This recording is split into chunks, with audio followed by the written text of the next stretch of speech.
just remember everything has to be linked back to the quality of education. You can't just have external impacts to society as a whole. They all have to be linked back. Now let's do a cost-benefit analysis. The first cost they provide is sexism. Number one, they never actually link it back to the quality of education. How is this detrimental to the quality of education? Number two, turn this point against them because we show you two independent ways that we actually solve for sexism.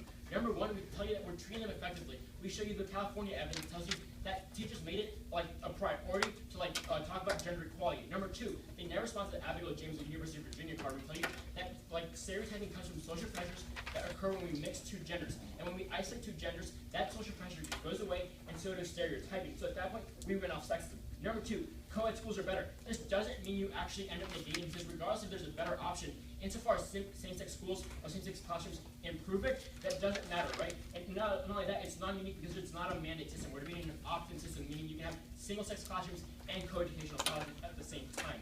That's what the benefits. Number one, academic preparation. Now, my opponent's going to come here and tell you the Wisconsin evidence. Remember, the Wisconsin evidence doesn't actually take into account evidence for low socioeconomic conditions, right? Their only response is, oh, yeah, all studies make a blanket response saying all studies about socioeconomic conditions are flawed. They don't take into account socioeconomic conditions. But both of our evidence from Harvard and Mitchell, they conclude that all the effects are magnified when we look at low socioeconomic conditions. That means they evidently, obviously take into account that factor.